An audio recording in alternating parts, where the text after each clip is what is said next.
In the year 2025, my daughter-in-law used my credit card 37 times and for Christmas demanded $5,000. What she said next shattered my soul into 1,000 pieces. I never thought that the money I had worked so hard to save would become the weapon they would use to destroy me.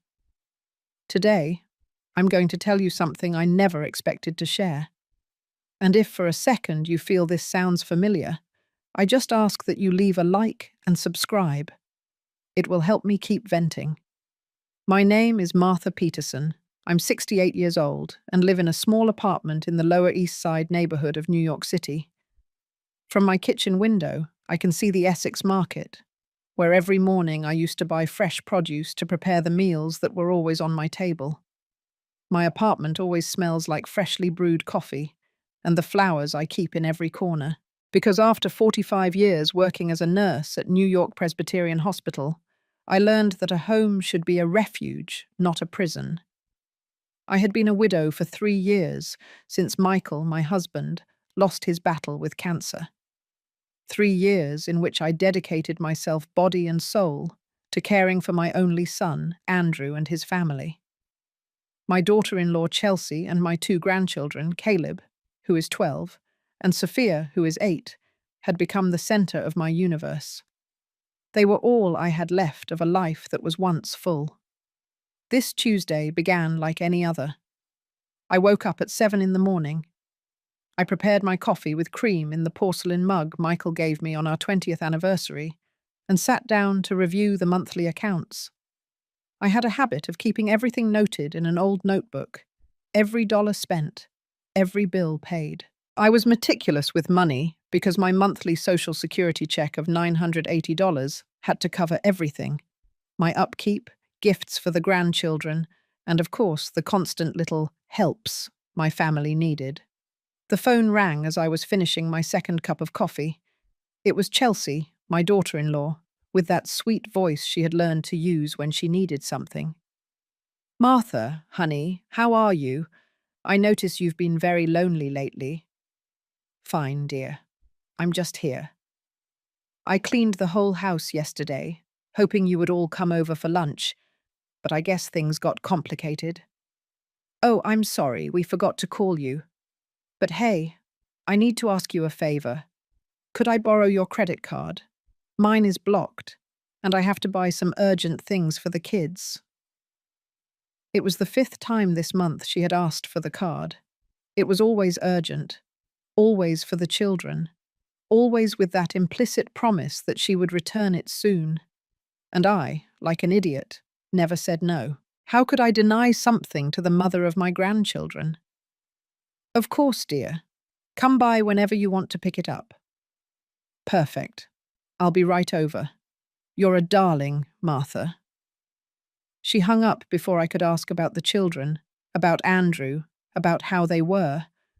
But I was left with a strange feeling in my chest, like when you sense something isn't right, but you don't know exactly what. Half an hour later, Chelsea arrived at my door. She was wearing a new coat that I recognized from the expensive stores downtown. Name-brand shoes that cost more than my monthly Social Security check. Her hair was freshly done at the salon, and those perfect nails she got every 2 weeks at a high-end parlor in the Upper East Side. Everything about her screamed abundance, luxury, money. Money she apparently never had when it came to her emergencies. "Hi, mother-in-law," she said, giving me a quick kiss on the cheek without looking me in the eye. "Sorry for the rush, but I have to go pick up Caleb from school." I handed her the card, and she tucked it into her designer leather purse as if it were the most natural thing in the world. She didn't ask how I was. She didn't even stay 5 minutes for coffee. She didn't mention when she would return it. She just left, leaving behind the scent of expensive perfume and that feeling of emptiness that accompanied me more and more after her visits. That night, as I prepared a solitary dinner of macaroni and cheese and salad, my cell phone rang. It was a text message from the bank. "Authorized purchase of $245 at Macy's." Then another. Authorized purchase of $89 at Sephora. And another. Authorized purchase of $156 at Banana Republic. I sat down on the living room sofa, surrounded by the family photos that decorated every available surface. Photos of the grandchildren on their birthdays, of the vacations I had paid for so the whole family could go to the Jersey Shore together, of Christmases where I cooked a turkey with mashed potatoes for 10 people, and they arrived empty-handed, but with empty stomachs too. The messages kept coming throughout the night, one after another, like small digital stabs, reminding me how naive I had been. The next morning, when I finally summoned the courage to call the bank and check my balance, I discovered the soul-crushing truth. In less than 24 hours, Chelsea had spent $1,247 from my account. On perfume, clothes, expensive restaurants, even at an electronics store where she had bought something costing $400. All while I ate my solitary mac and cheese dinner, and she pretended she needed money for urgent things for the kids. But that wasn't the worst part. The worst came when I decided to review the transactions for the last 3 months.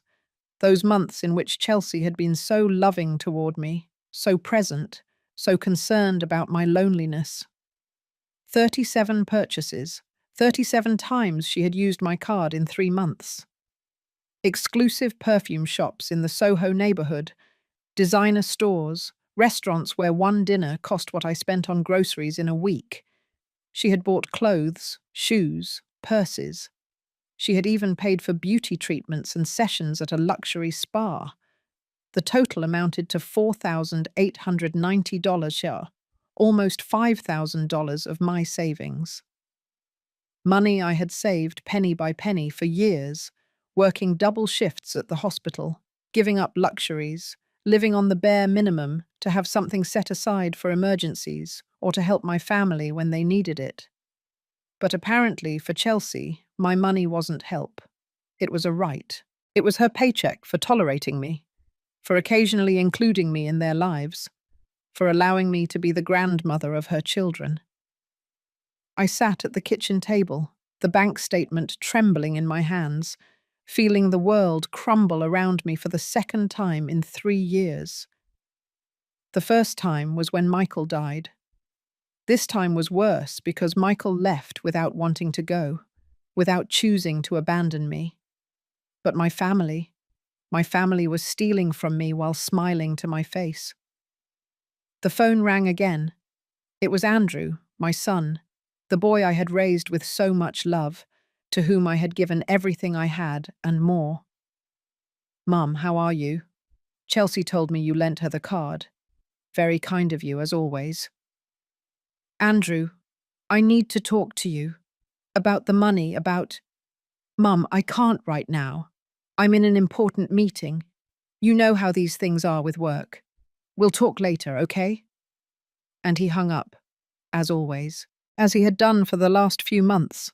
Every time I tried to have a serious conversation with him, every time I needed him to be my son and not just Chelsea's husband. That night, for the first time in months, I cried myself to sleep. I cried for Michael, who had promised me I would never be alone. I cried for the lost money, but above all, I cried for the foolishness of having believed that family love had no price. I didn't know this was only the beginning.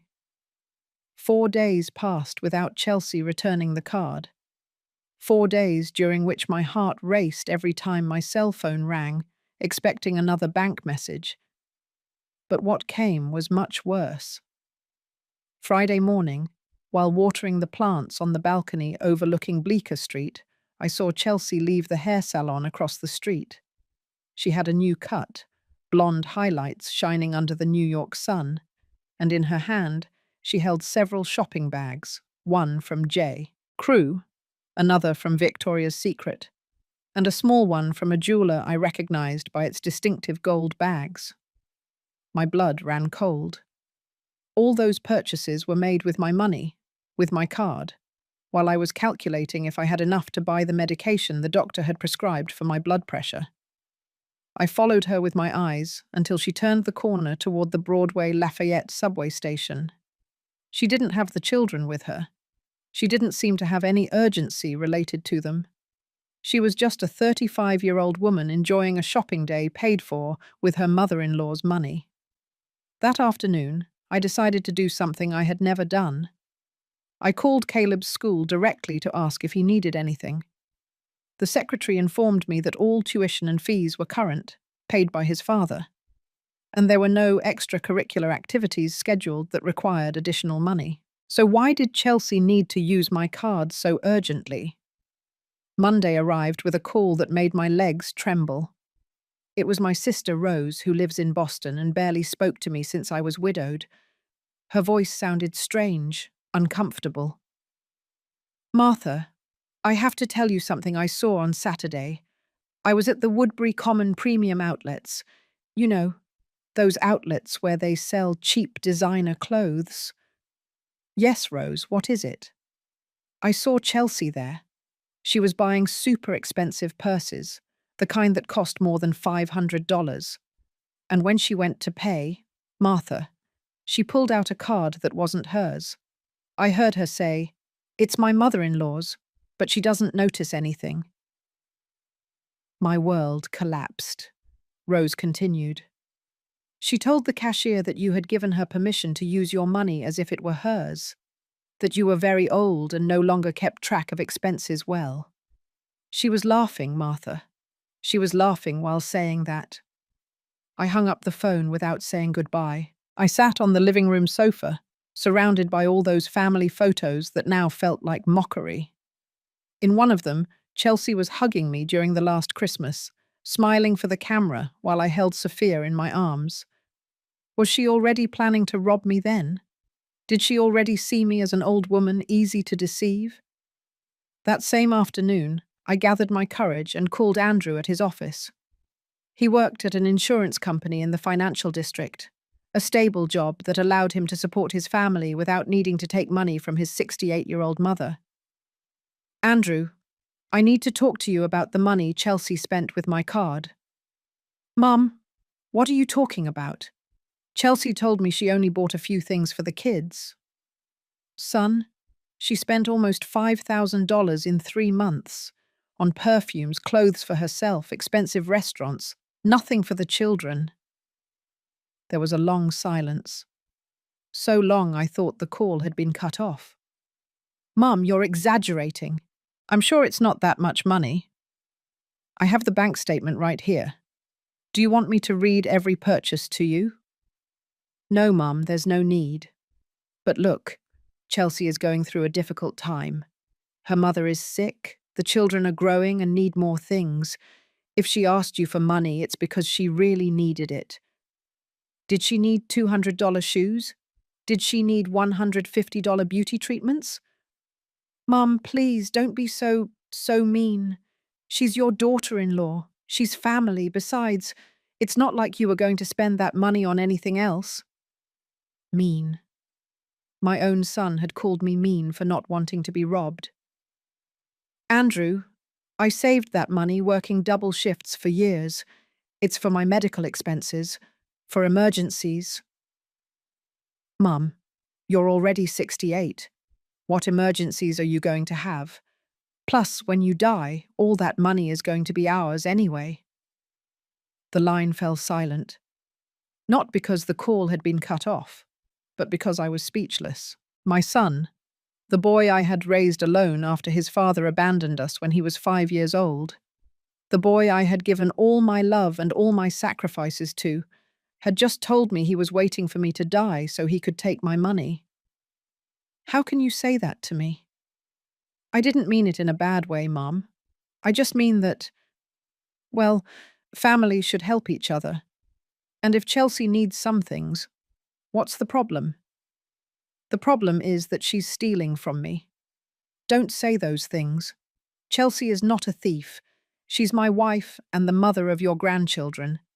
And frankly, Mum, I think you're being a little paranoid. He hung up. My own son hung up on me after defending her for robbing me. That night I couldn't eat dinner. I stayed seated in the kitchen, looking at the empty chair where Michael used to sit to read the newspaper after work. What would he have done? Would he have defended our son, no matter what he had done? Or would he have seen the truth I was beginning to understand? Tuesday morning, Chelsea showed up at my door without warning. She wore a forced smile and a bag of croissants from the French bakery on Thompson Street, the one that charges $13 for each little pastry. "Good morning, Martha. I brought you breakfast. I thought we could talk." She walked into my house as if it were hers. She went to the kitchen and started making coffee, without asking if I wanted any.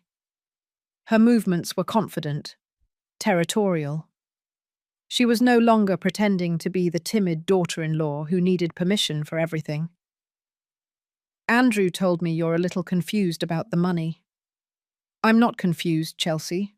I know exactly how much you've spent and on what." She sat across from me. She crossed her legs elegantly. She was wearing pants I recognized from one of her recent shopping sprees, and a blouse that probably cost more than my entire month's grocery bill. "Martha, I think you don't understand the situation. Andrew and I have a lot of expenses. The children go to a private school. We have a mortgage. We maintain a certain standard of living that requires certain sacrifices. And what does that have to do with me? Well, you live alone in this big apartment. You have social security that you don't spend completely. And we are your family. It's normal for you to help us. Helping is one thing. Stealing is another." Her smile disappeared for the first time since she had arrived. "I don't like that word, Martha, and I don't think Andrew would approve of it either." "Are you threatening me?" "I'm not threatening you. I'm just explaining to you how normal families work. Grandparents help their children. Children take care of their grandparents. It's a fair exchange. And when are you going to start taking care of me? How do you think you got to the hospital the last time you fainted? Who do you think convinced Andrew to buy your medications when you didn't have money?" Lie. I had never fainted. And I had always bought my own medications. But she said it with such certainty that for a moment I doubted my own memory. "Look, Martha, let's make this easy. You give me full access to your account. I manage your expenses intelligently. And we all live in peace. It's better this way. You no longer have to worry about anything. And we'll make sure you have everything you need." "Are you crazy?" "No, Martha. I'm being practical. Because the alternative is that Andrew has to make more difficult decisions about your future. And believe me, none of us want to get to that."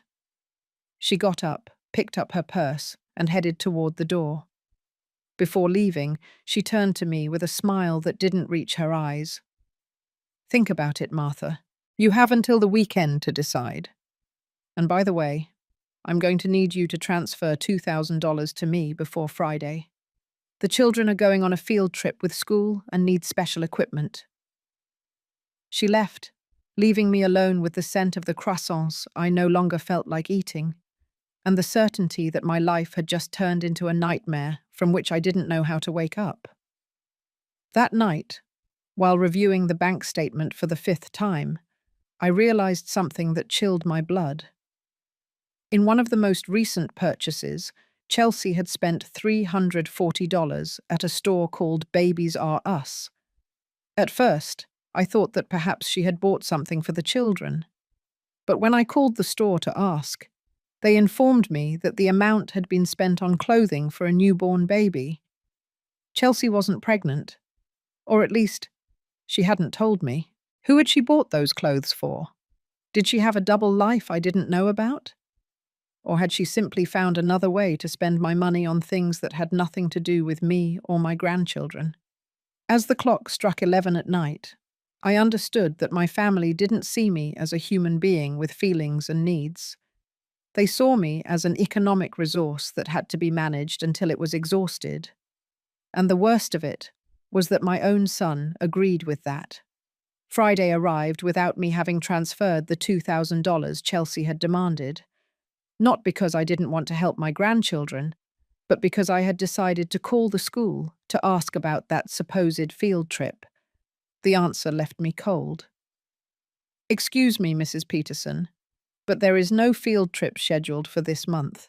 In fact, the next school trip is planned for May and costs $75 per child, not $2,000. Chelsea had lied to me shamelessly, and not only about the money, but about my own grandchildren, using my love for them as a weapon to manipulate me.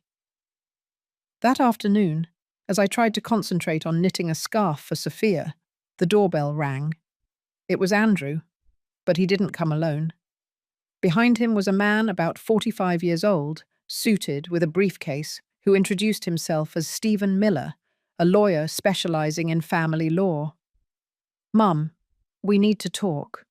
We've been very worried about you." They sat down in my living room as if they owned the place. The lawyer took out a folder of documents and placed it on the coffee table, right next to the vase with the fresh flowers I changed every week. "Mrs. Peterson, your son has told me that lately you've been very confused about the issue of money. You accuse your daughter-in-law of stealing from you. You don't remember authorizing purchases. You show paranoia." "I'm not confused. I have all the proof of what Chelsea has spent." Andrew looked at me with that expression of forced patience he used when he thought I was being irrational. "Mum, the other day you told me Chelsea had spent $5,000, then you said it was $4,800, then $4,900. You can't even remember the exact amount. That's concerning." "It's $4,890 exactly, and I know it because I have the statement right here." I went to look for the bank papers, but when I returned, the lawyer had spread several documents on the table. "Mrs. Peterson, we understand your confusion. At your age, it's normal for certain cognitive declines to begin to appear. That's why we have prepared these documents that will allow you to live peacefully while your son takes charge of your finances." "My finances? What are you talking about?" "It's a broad power of attorney. It will allow Andrew to manage your bank accounts, your investments, even make decisions about your home if necessary. It's for your own good, Mum."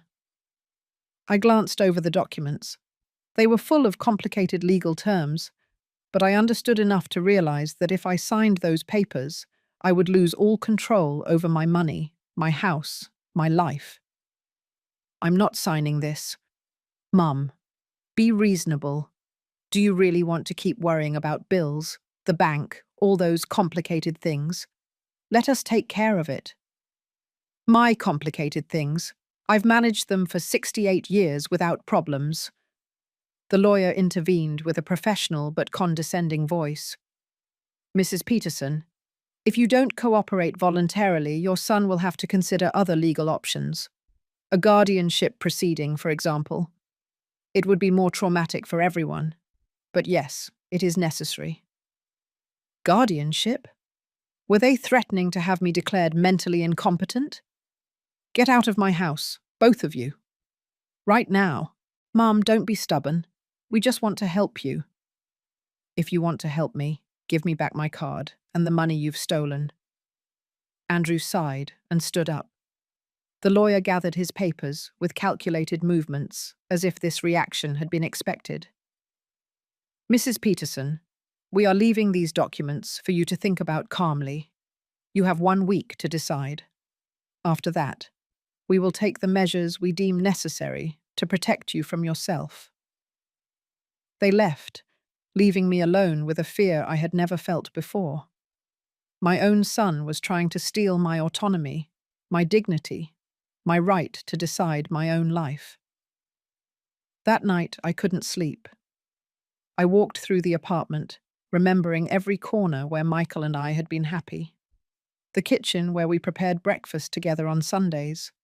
The balcony where we sat to watch the sunset over the New York rooftops. The bedroom where we had planned our dreams and where I had cared for him during his final months of illness. Was all that going to fall into the hands of Andrew and Chelsea? Were they going to sell my home to finance their luxury lifestyle? Monday, I decided to do something I should have done weeks ago. I went to the bank to cancel the card Chelsea was still using. The employee, a young man named David, attended to me professionally, but when he saw the transaction statement, his expression changed. Mrs. Peterson, these spending patterns are very irregular. Did you authorize all these purchases? No. My daughter-in-law kept the card and has been using it without my permission. That's a crime. You should report it. She's family, it's complicated. David looked at me with understanding. He had probably seen similar cases before. Ma'am, I'm going to immediately cancel this card and issue you a new one with a different PIN. I also recommend that you activate security alerts so you receive notification of any unusual activity. Can you do anything else? I can put a note on your account so that any attempt to change your information or any transfers exceeding $500 will require your physical presence at the branch, with identification. It was a small but significant relief. At least I had regained control over my money, even if only temporarily. That afternoon, while returning from the bank, I ran into Susan, my neighbor from the 5th floor. She was a woman my age, a widow too, with whom I exchanged cordial greetings, but we had never had a deep conversation. Martha, are you okay? You seem very worried lately. I don't know why. Perhaps because I had been so alone in all this. I told her what was happening. Susan listened without interrupting, nodding occasionally with an increasingly serious expression. Martha, my sister went through something similar in Philadelphia. Her son and daughter-in-law convinced her to sign papers she didn't understand. In the end, she lost her apartment, her savings, everything. Now she lives in a nursing home where they visit her once a month. What can I do? Seek help. There are organizations dedicated to protecting older adults from family abuse, and lawyers specializing in these cases. Don't let them convince you that you're crazy or confused. The numbers don't lie. That night, for the first time in weeks, I felt a small spark of hope. I wasn't crazy, I wasn't confused, and I wasn't alone. The next day, early in the morning, the phone started ringing non-stop. First Andrew, then Chelsea, then a voice I didn't recognize but who introduced herself as Chelsea's mother, then an aunt of Andrew's who lived in Dallas and with whom I hadn't spoken in years. Everyone had the same message. I was sick. I was confused. I needed urgent help. Martha, I'm Patty, Chelsea's mother. My daughter told me what's happening, and I'm very worried about you. Did you know you called Caleb at 11 last night? Does it seem normal to you to wake up a 12-year-old boy at that hour to tell him your problems? I hadn't woken Caleb. He had answered immediately, as if he were waiting for the call, but no one was going to believe my version anymore. Patty, your daughter stole almost $5,000 from me. That's not confusion. It's a crime. Oh, Martha, Chelsea showed me the receipts. All those purchases were made with you. For you, new clothes because yours are very old, beauty treatments because you needed to take care of yourself a little, dinners at restaurants because you shouldn't always eat alone. My daughter is taking care of you as if you were her own mother. Dinners at restaurants. I hadn't been to a restaurant with Chelsea all year, but she had prepared an alternative version of the facts, complete with justifications for every dollar spent. And those documents you don't want to sign. Martha, it's for your own good. My late husband signed something similar when he started with Alzheimer's.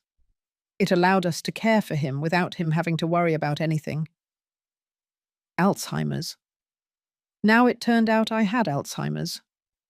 I hung up, but the phone rang again immediately. This time it was Sarah, Andrew's older sister, calling from Houston. Martha, what's wrong with you? Andrew told me you're accusing Chelsea of stealing from you. That girl is an angel, always looking out for you, always visiting you. Sarah, when was the last time you visited me?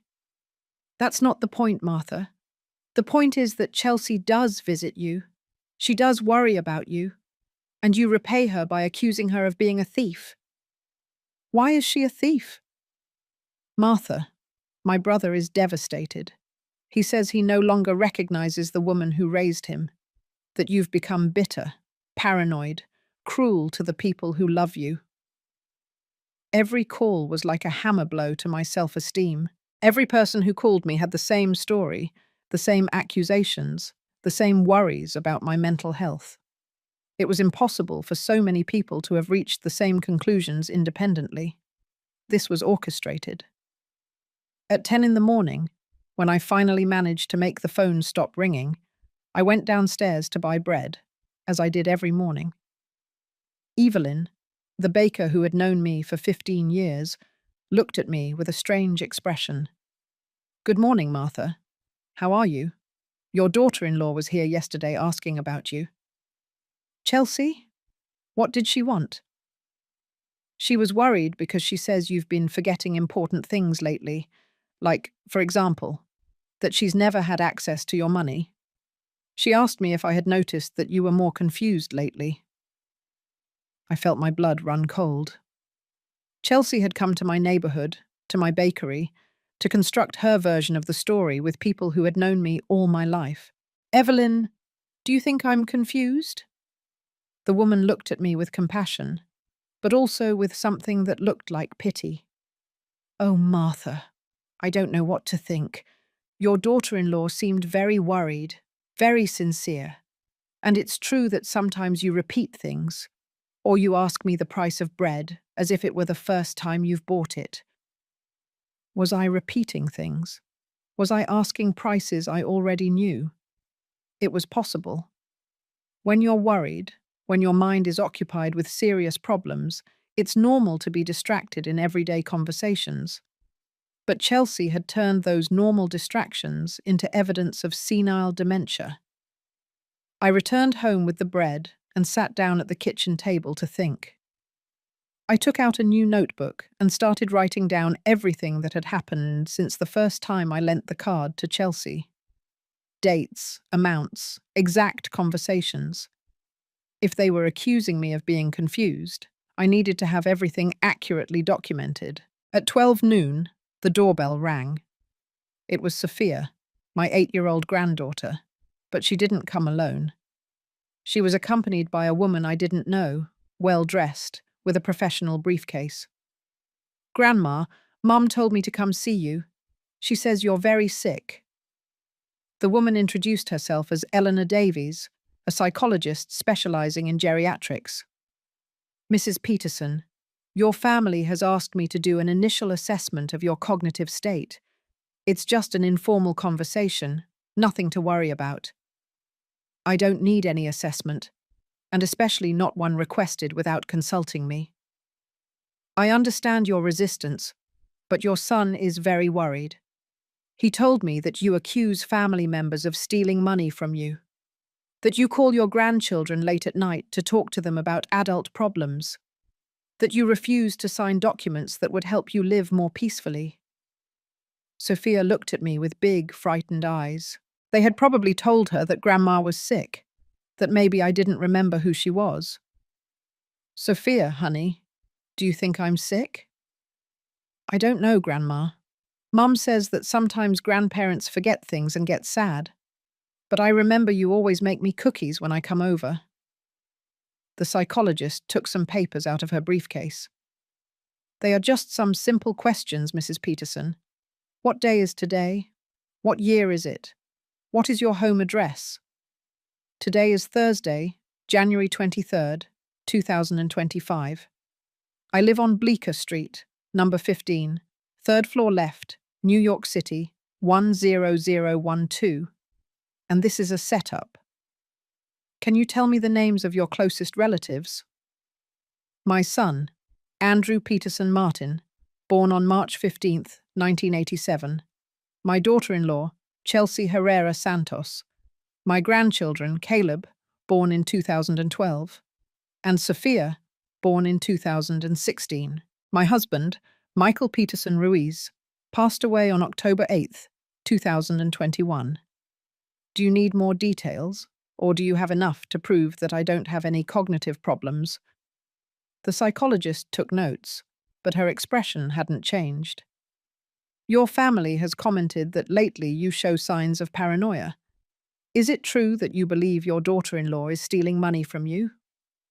I don't believe it. I know it. I have bank statements that prove it. And why do you think she would do something like that?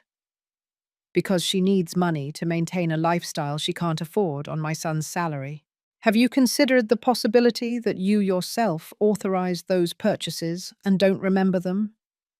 Have you considered the possibility that a family is manipulating a professional to get her to declare a woman incompetent because she's an obstacle to their financial plans? Eleanor Davies closed her notebook and looked at Sophia, who had been listening to the entire conversation in silence. Sophia, can you wait in the living room while I talk to your grandma? When the girl left, the psychologist leaned toward me with a more serious expression. Mrs. Peterson, I'm going to be honest with you. Your family is very worried, but after speaking with you, I see no obvious signs of cognitive deterioration. Your answers are coherent, your memory is intact, and your arguments are logical. Then why are you here? Because your son paid me $200 for this home consultation, and he told me that if I didn't find evidence of a mental problem, he would look for another professional who would... I remained silent, processing what I had just heard. Are you telling me that Andrew is buying a diagnosis? I'm telling you that there are unscrupulous professionals who are willing to write any report if the price is right, and your son seems willing to pay that price. What can I do? Seek legal help immediately and document everything, every conversation, every threat, every bank transaction. You're going to need proof. Eleanor Davies stood up and put away her things. I'm going to write an honest report about this visit. In it, I will specify that I found no evidence of cognitive deterioration or mental incapacity. But I recommend you don't be complacent. Your family is going to keep trying. When Sophia and the psychologist left, I was left alone with a terrifying certainty. My son was willing to destroy my reputation, my dignity, and my autonomy to gain access to my money. And what hurt me the most was understanding that it probably wasn't his idea. That afternoon, I called the number Susan, my neighbor, had given me. It was an association that helped older adults who were victims of family abuse. The woman who answered, named Brenda, listened to me for an hour without interrupting.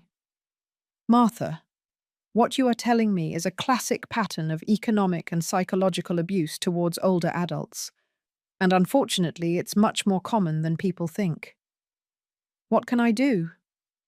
First, change all your bank passwords and revoke any authorization you have given to third parties. Second, find a lawyer specializing in the protection of older adults. Third, start recording all conversations with your family. Record? With your cell phone. In the United States, it is legal in many states to record conversations you are a part of, and you will need those recordings as evidence if this reaches the courts. Do you think it will reach the courts? Martha, your family is already building a legal case against you. The psychologist's visit, the attempts to get you to sign powers of attorney, the coordinated calls from different family members, all of that is designed to create a file demonstrating your supposed incapacity. And if they succeed? If they manage to get a judge to declare you incompetent, you will lose all control over your life, your money, your home, even where you live. Everything will be your son's decision. That night, for the first time since everything had started, I didn't feel alone. I had allies. I had a plan. And I had something my family had underestimated. 45 years of experience as a nurse, where I had learned to remain calm under pressure and make difficult decisions in crisis situations. They had chosen the wrong victim. Friday morning, I woke up with a different feeling.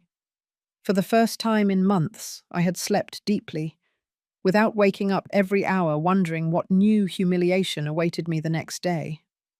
I had a plan. I had allies. And above all, I had the certainty that I wasn't yard crazy. The first thing I did was call the bank to request an appointment with the manager.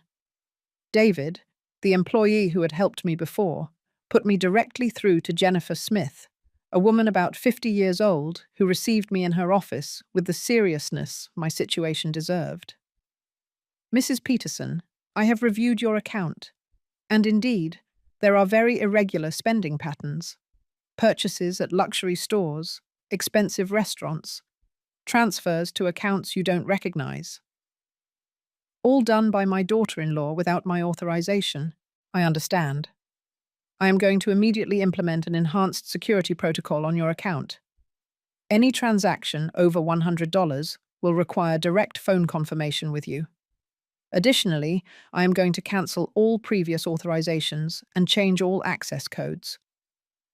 Is there anything else you can do?" "Yes. I'm going to open a special savings account that will be completely shielded. Only you will have access. Not even with power of attorney could that money be touched without your physical presence and 2 witnesses." Jennifer Smith explained to me that they had specific protocols for cases of family financial abuse. It was more common than I thought. "Mrs. Peterson, we also recommend that you consider diversifying your savings. If you have other properties, stocks, or investments, it's important to protect them too." I remained silent. I hadn't told anyone, not even Andrew, that besides my bank savings, I had other assets. Michael had been very cautious, and for years we had bought stock in solid companies, conservative investment funds. We had even invested a small amount in Bitcoin when it started to become popular, more out of curiosity than anything else. "What kind of investments?" "I have a small portfolio in stocks and funds. Nothing spectacular, but something my husband and I accumulated over the years." "Perfect. I recommend you transfer everything to this new shielded account. That way, it will be completely protected." I left the bank feeling more secure. For the first time in months, my money was truly safe. But I knew that when Chelsea tried to use the card and realized it no longer worked, the reaction would be immediate. I was right. At 3 o'clock in the afternoon, my phone rang with the fury of 1,000 demons. "What have you done, Martha? My card isn't working. I'm at Bloomingdale's with the children, and I can't pay for the clothes they need." I activated the mobile recorder as Brenda had taught me. "It's not your card, Chelsea. It's my card, and I've decided to cancel it." "Are you crazy? How am I going to buy the children's things? With your money? Or with Andrew's money? Listen to me closely, you stupid old woman. If you don't fix this right now, you're going to regret it. The children are going to know that their grandmother hates them so much that she doesn't even want to buy them the clothes they need. The children are going to know the truth, Chelsea, that their mother is a thief." "A thief? Are you calling me a thief? I'm going to sue you for defamation. And I'm going to make sure Andrew requests your immediate institutionalization." "Go ahead. But first, give me back the $4,890 you stole." Chelsea hung up with a scream of rage. But I had the entire conversation recorded, including her threats and her implicit recognition that she had spent my money. An hour later, Andrew arrived at my house. He didn't ring the doorbell. He used the copy of the keys I had given him years ago for emergencies. He burst in like a whirlwind, his face red with anger. "What do you think you're doing, humiliating my wife in public? Protecting my money from a thief? Stop calling her a thief. Chelsea is not a thief." "Then explain to me where the $4,890 she spent in 3 months went." She spent it on things for the family, on things you also enjoy. What things, Andrew? The $200 shoes? The dinners at restaurants you've never taken me to? The beauty treatments I've never had? Mum, are you obsessed with money? You weren't like this before. Before, I didn't have a daughter-in-law who robbed me. And before, my son didn't threaten to institutionalize me for defending what's mine. Andrew sat on the sofa, and for a moment I saw the boy he had been, the son I had raised with so much love. But when he spoke again, that boy had disappeared. Mum, Chelsea is pregnant. The world stopped around me. Pregnant? Was that why she had bought baby clothes with my card? Pregnant? Why hadn't they told me? Because we knew you would react like this, that you would turn it into an excuse to be even more controlling with the money. Controlling? It's my money. It's money that is going to be ours when you die. What's the difference if we use it now or later? There it was again, the same phrase he had told me on the phone weeks ago. For my son, I was a temporary obstacle between him and an inheritance he considered his by right.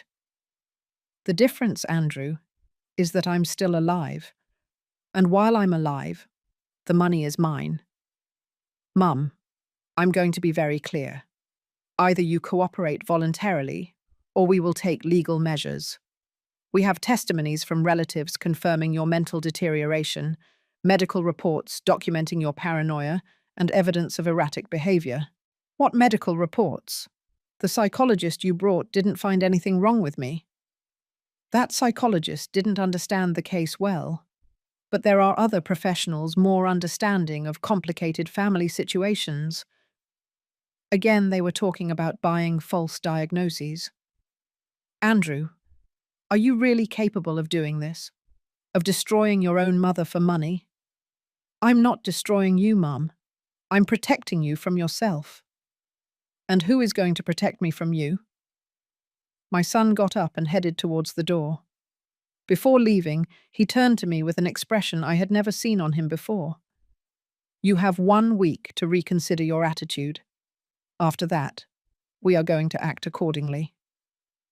When he left, I remained seated in the living room, surrounded by all those family photos that now seemed like evidence of a life that had never really existed. How long had Andrew been seeing my money as his? Since Michael's death? Since before? That afternoon, I called Brenda to tell her what had happened. Martha, you did the right thing protecting your money, but now comes the most difficult part. They are going to intensify the psychological pressure. What else can they do? They can completely isolate you, convince the grandchildren that you are sick and dangerous. They can spread rumors in the neighborhood about your mental health. They can even file a guardianship lawsuit based on false testimonies. And what can I do? Keep documenting everything, but you also need to start living your life differently. How? When was the last time you did something just for pleasure? That you bought something nice for yourself? That you went on a trip? That you had fun without feeling guilty? I remained silent because I didn't know how to answer. Since Michael's death, my life had completely revolved around my family. I didn't have hobbies. I didn't have close friends. I didn't have plans that didn't include Andrew and his children. I don't remember the last time. Well, it's time for you to start.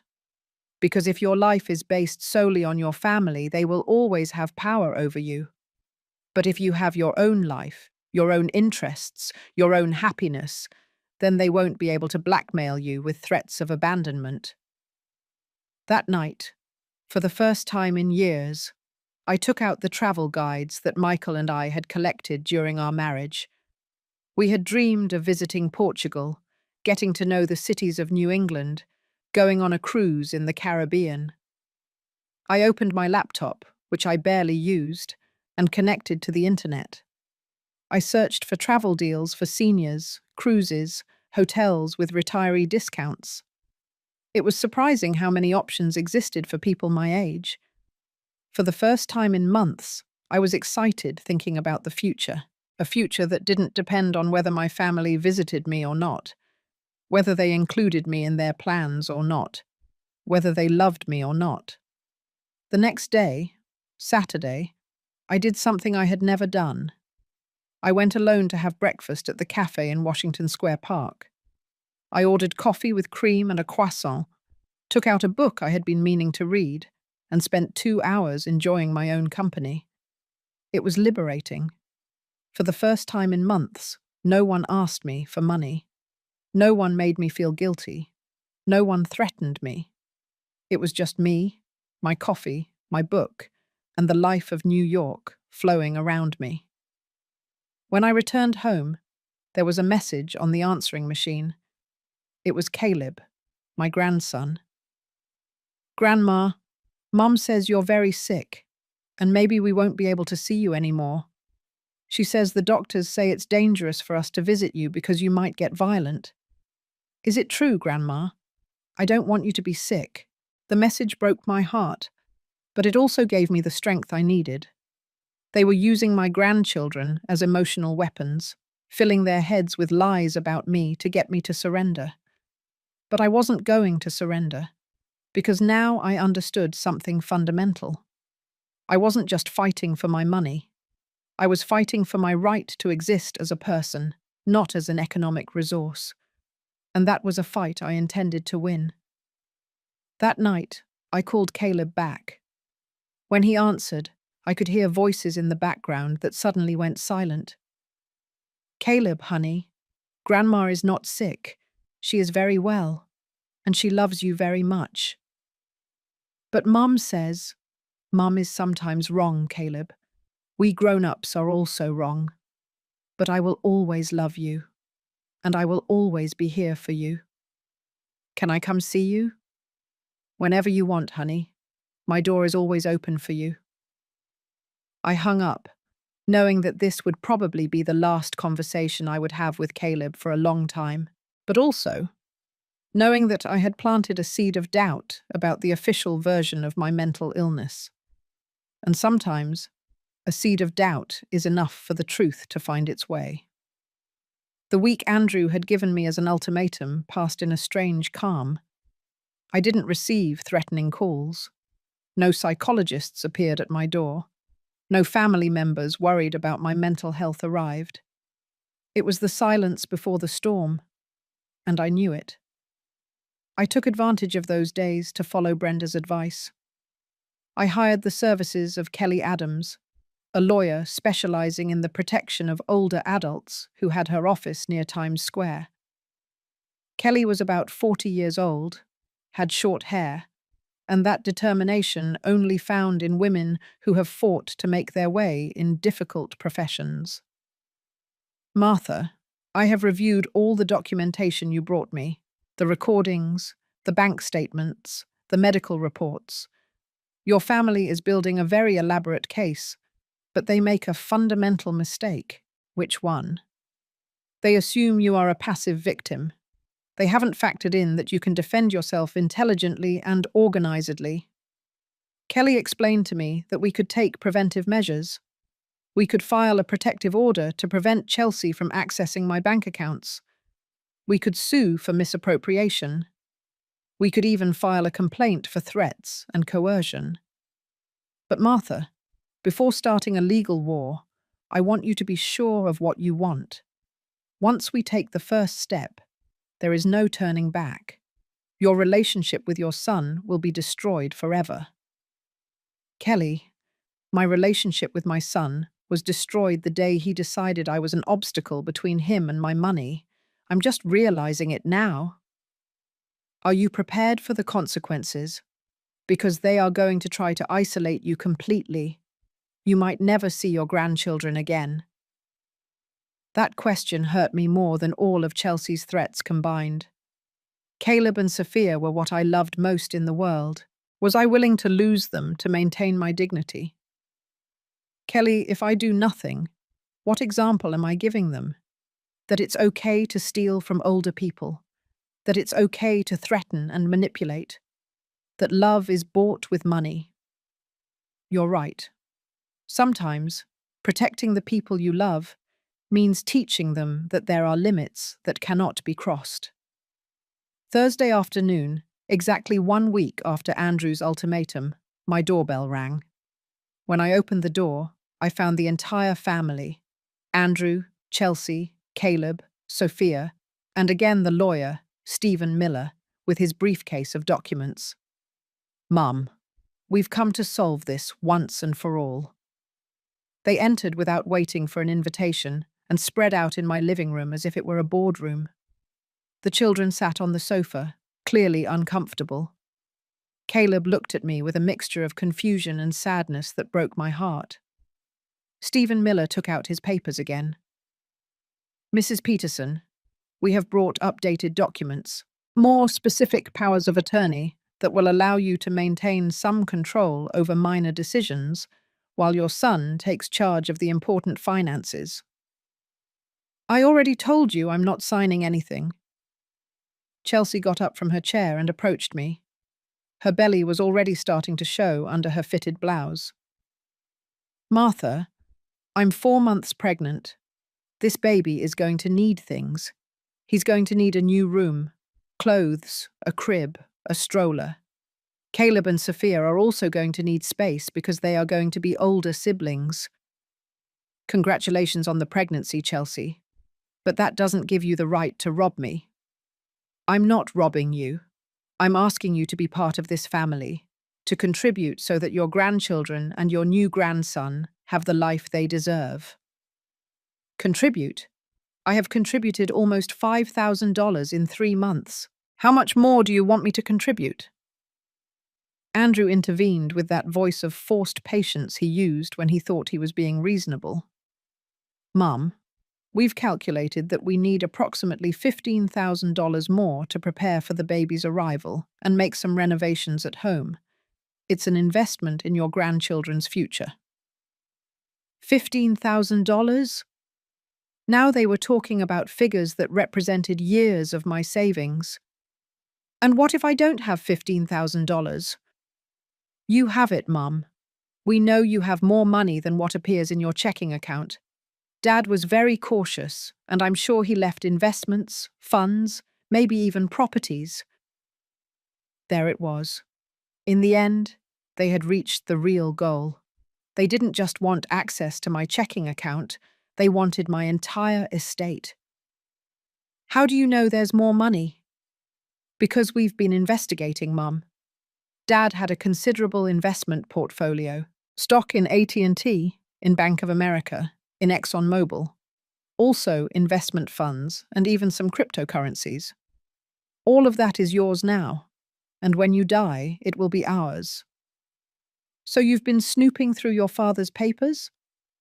"We've been responsible, Mum, making sure you know how to manage your estate correctly." Stephen Miller intervened again. "Mrs. Peterson, your investment portfolio is valued at approximately $450,000. It's a considerable amount that requires professional management.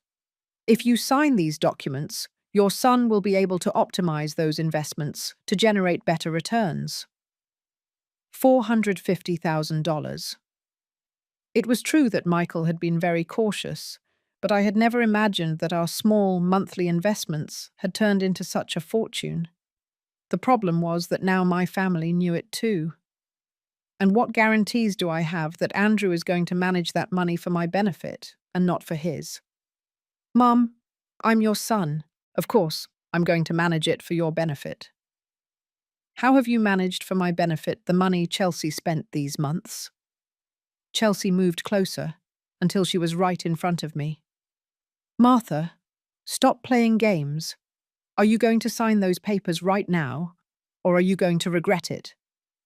"Is that another threat?" "It's not a threat. It's a promise. If you don't cooperate, we're going to make sure you spend your last years completely alone.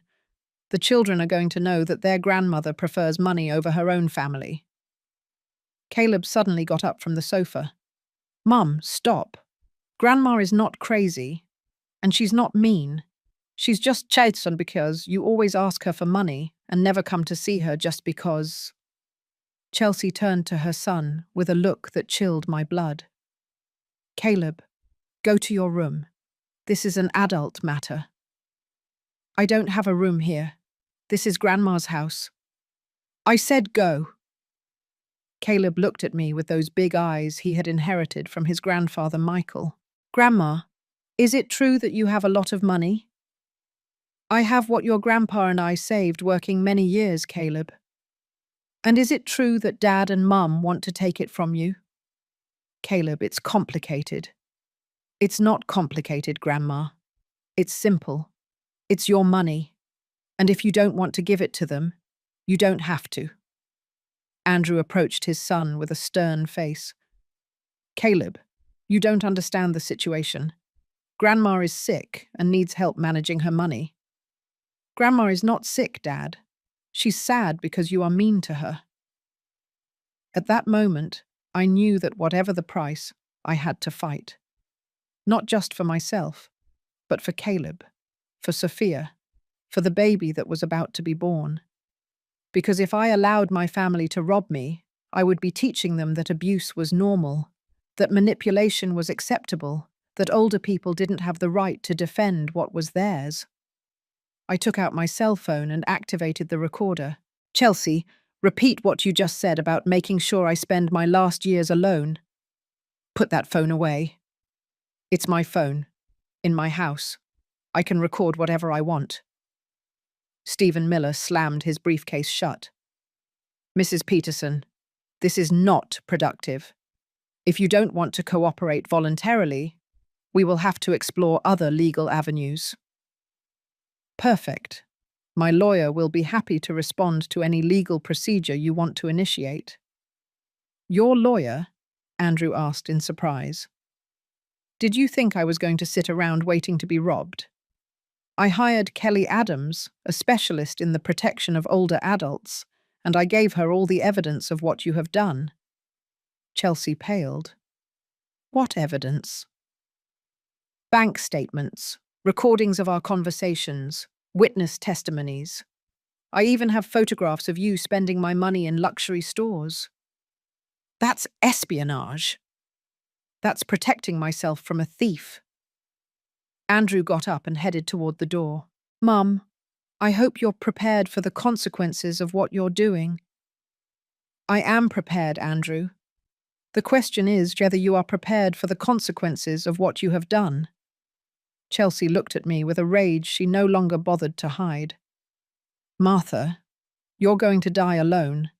And when you die, we're going to take everything anyway. So what you're doing is useless. It serves to prove to myself that I still have dignity. They left like a storm, dragging the children with them. Caleb turned to me from the doorway and made a gesture that touched my soul. He blew me a kiss with his hand and silently mouthed, I love you, Grandma. When I closed the door behind them, I was left alone in my living room, surrounded by the silence they had left behind. But it was a different silence than before. It wasn't the silence of abandonment. It was the silence of freedom. For the first time in months, I was the owner of my own house, my own money, my own life. And although my heart ached for what I had lost, I knew I had gained something much more important. My self-respect. That night, I called Kelly to tell her what had happened. Martha, you were perfect. Now we have more evidence, direct threats, attempted coercion. We even have a minor as a witness to their behavior. What's going to happen now? Now, Martha, you are going to live your life. And they are going to have to learn that stealing has consequences. For the first time in a long time, I went to bed feeling that I had done the right thing. Whatever came next, I would face it with my head held high. Because I had learned something fundamental. The price of maintaining peace at any cost was too high, when the cost was your own soul. 3 months after the final confrontation, my life had changed in ways I never would have imagined. The silence I had feared so much had become my most precious ally. I woke up every morning without the fear of checking my phone to see if there were threatening messages or missed calls full of reproaches. My daily routine now included things I had forgotten I liked. Tuesdays and Thursdays, I went to water aerobics classes at the Chelsea Recreation Centre. Monday afternoons, I attended a book club at the New York Public Library, where we had read everything from Toni Morrison to John Grisham. Fridays, I had signed up for a computer course for older adults, where I had learned to use the computer with confidence and had even opened a social media account. But the most important thing was that I had started to travel.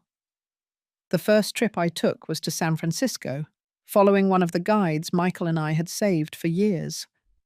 It was a 5-day bus trip organized with a group of people my age who, like me, had decided that it's never too late to discover the world. In San Francisco, I tried the best clam chowder of my life, walked on streets that reminded me of the old neighborhoods of New York, and sat on the shore of the bay, writing in a diary I had started keeping at Brenda's recommendation.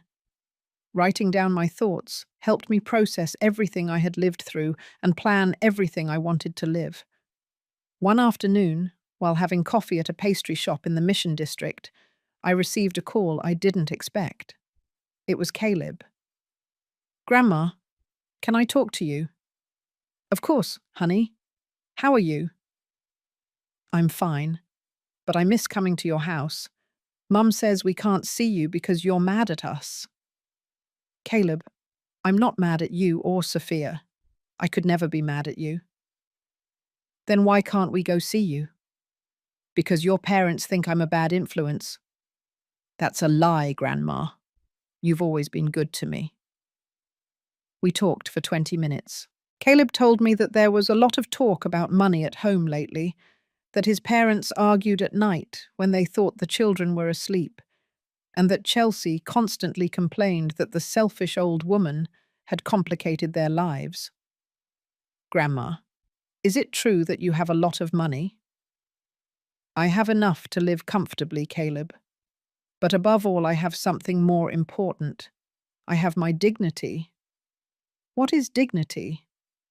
"It's knowing that you are valuable for who you are, not for what you have.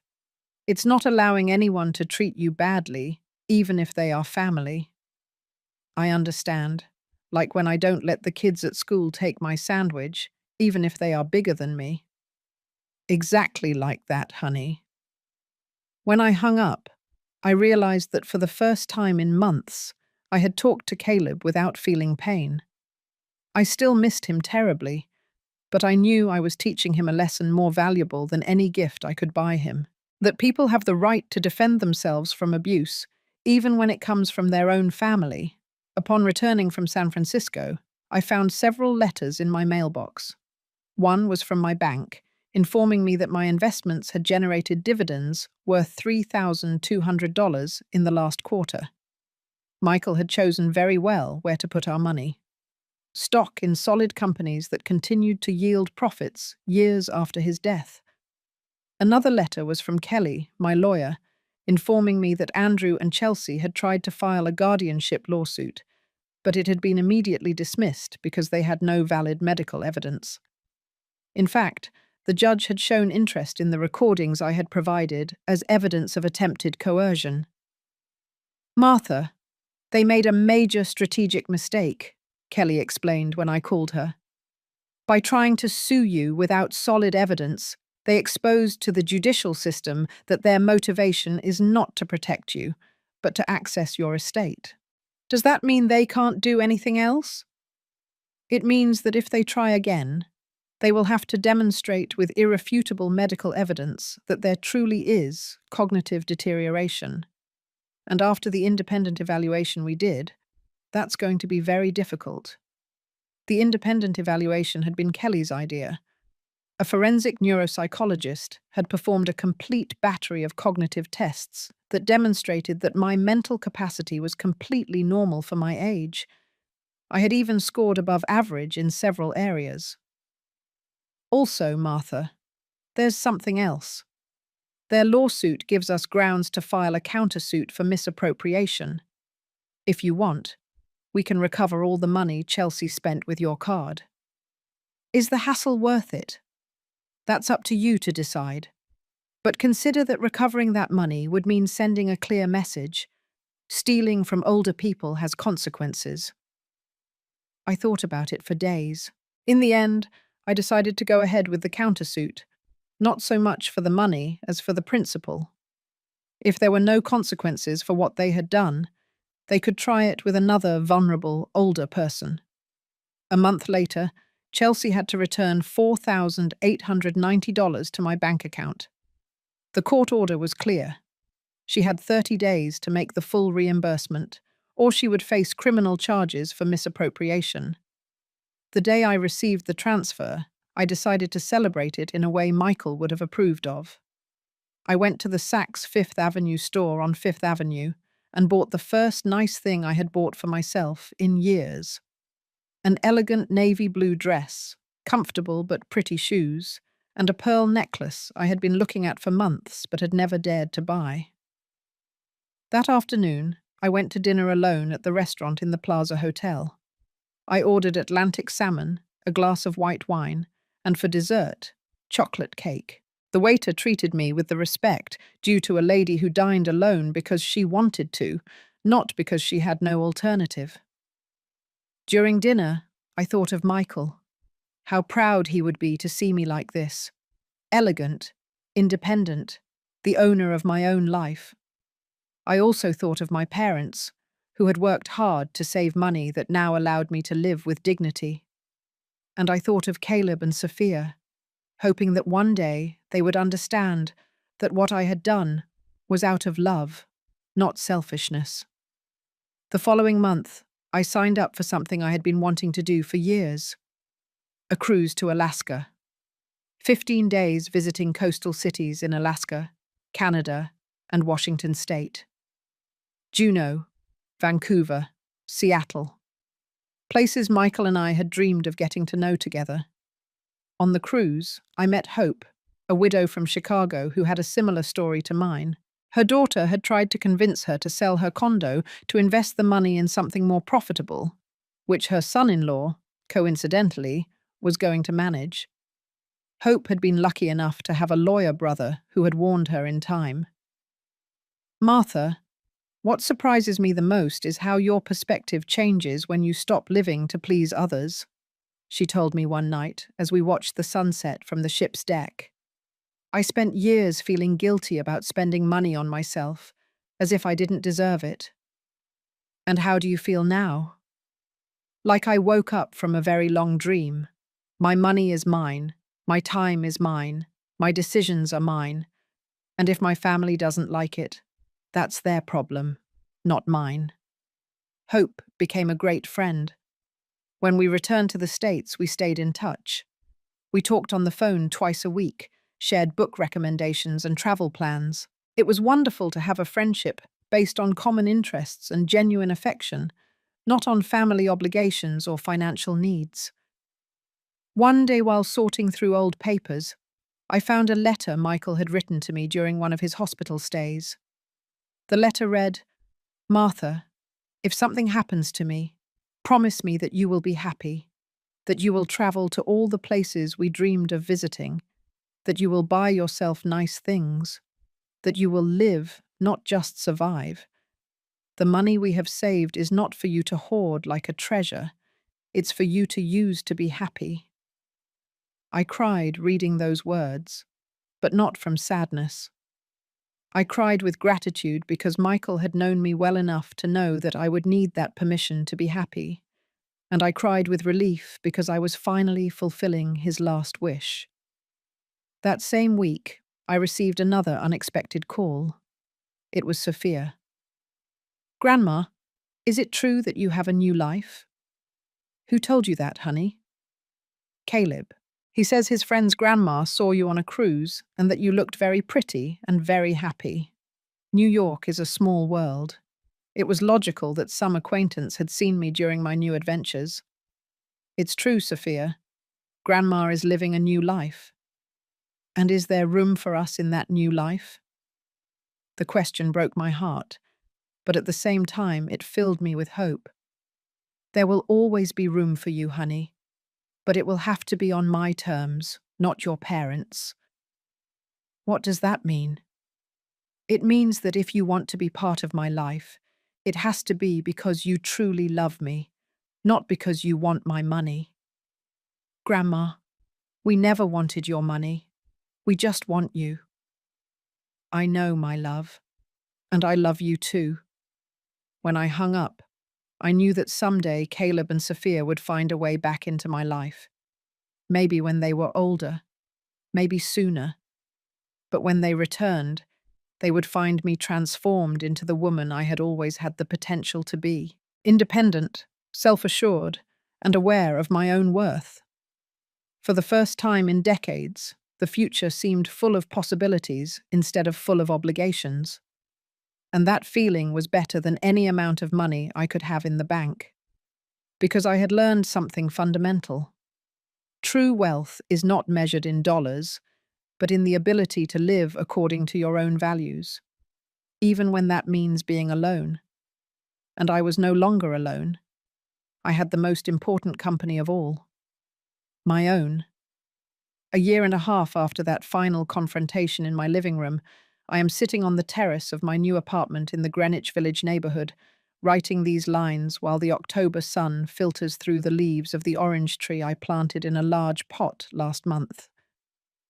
Yes, I moved. Not because I was kicked out of my previous home, but because I decided I needed a space that was completely mine, without the ghosts of a life that no longer belonged to me. This apartment is smaller than the last one, but it has something the other one never did. It was chosen only by me, decorated according to my tastes, and every piece of furniture was bought because I liked it, not because it matched someone else's plans. The walls are full of photos of my travels.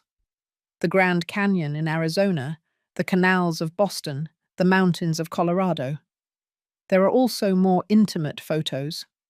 One of Hope and me, toasting on a terrace in San Diego. Another of my water aerobics group after winning a small local tournament. On the living room table there is a letter that arrived yesterday. It's from Caleb, who is now 14 years old and has apparently convinced his parents to allow him to write to me. The letter reads, "Dear Grandma Martha, I hope you are well. I am fine, although I really miss the afternoons at your old house. I wanted to tell you that I have started high school and get very good grades. I also wanted to tell you that I've been thinking a lot about what you told me about dignity. I think I understand better what happened. Mum had the baby. His name is Danny, and he is very chunky. Dad says that when I'm an adult, I can come see you if I want to. I hope you will still want to see me by then. I love you, Grandma. Caleb." I read that letter and knew that all the pain, all the loneliness, all the nights of crying had been worth it. Caleb had understood. At only 14 years old, he had understood that what I did was not out of a lack of love, but out of an excess of it. My life now flows at a pace I set. I wake up when I want. I eat whatever I feel like for breakfast. And I organize my days according to my interests, not according to the needs or whims of others. Tuesdays, I still go to water aerobics. But now I also go on Saturdays because I like it and because I can.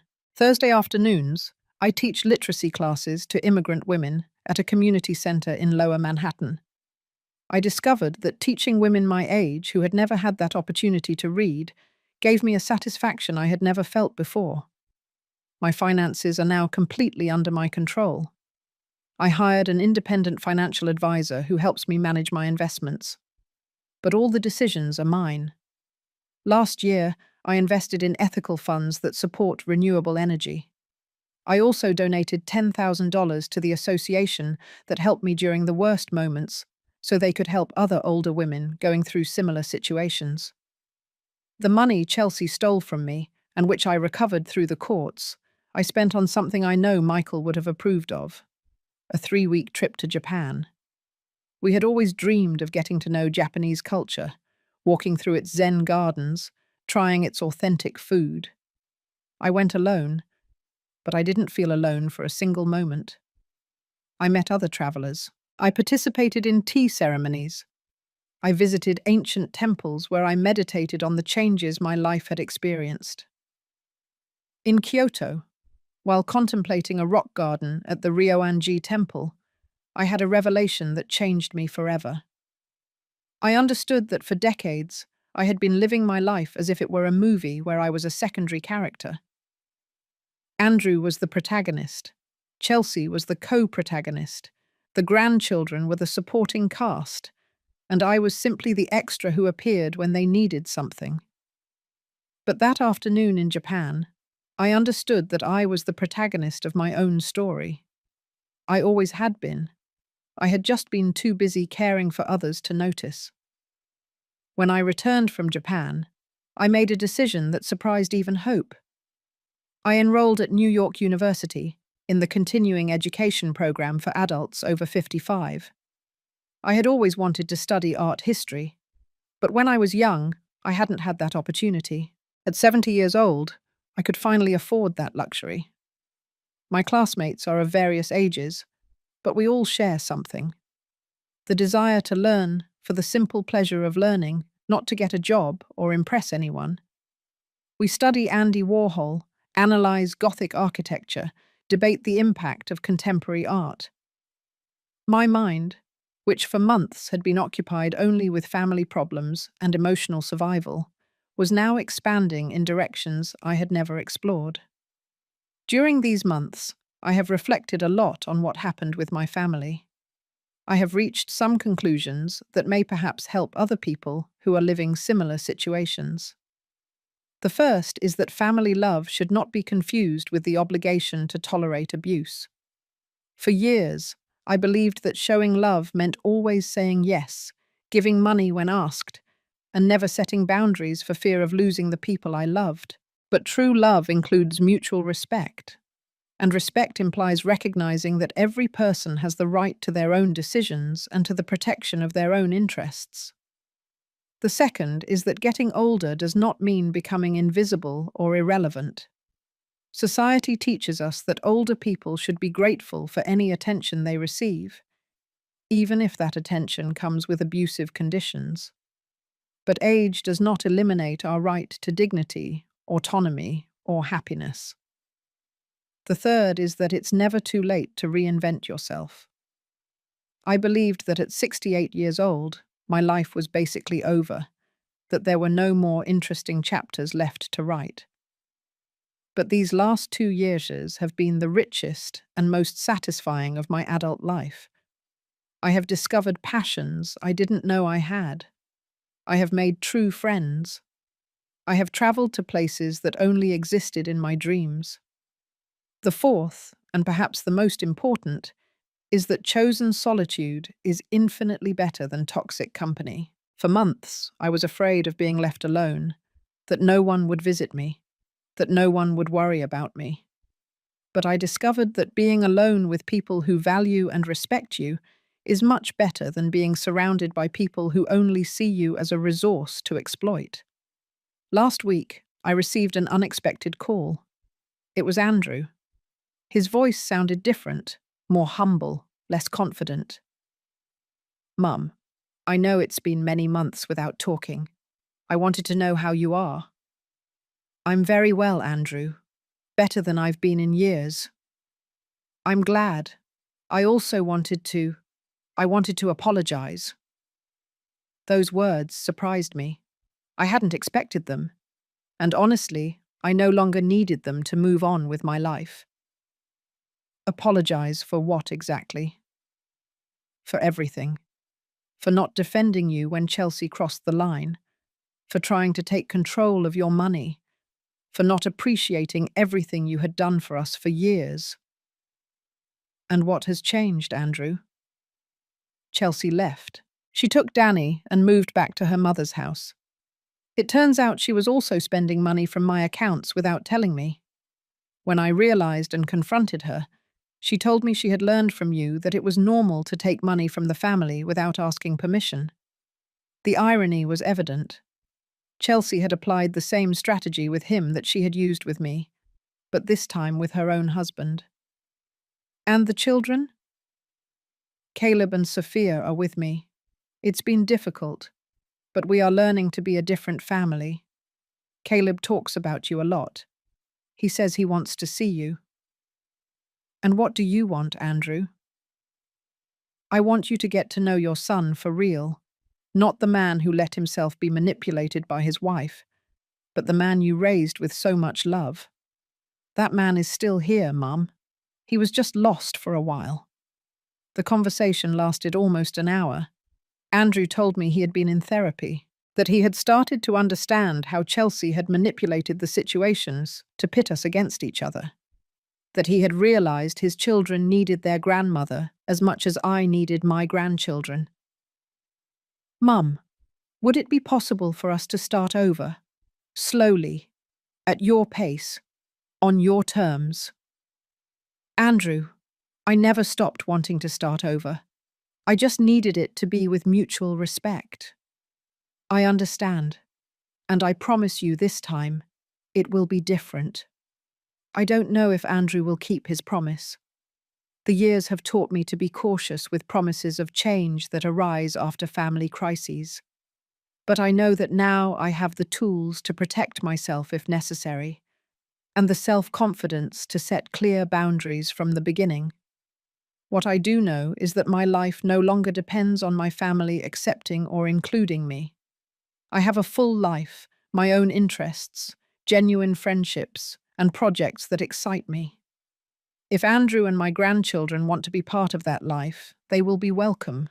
But if not, I will continue to be happy, because I have learned the most important lesson of all. No one can give you permission to be happy.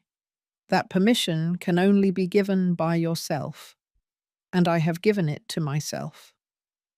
Have you ever felt that your family sees you more as a resource than as a person? Have you been through something similar, where you had to choose between maintaining the peace and maintaining your dignity? I would like you to tell me in the comments if this story has sounded familiar to you in any way, and if it has touched your heart. If you think it can help someone who is going through a similar situation, please like and subscribe to the channel. Your support helps these stories reach people who really need to hear them. Because sometimes, knowing that you are not alone in your experience is the first step to finding the strength you need to change your life.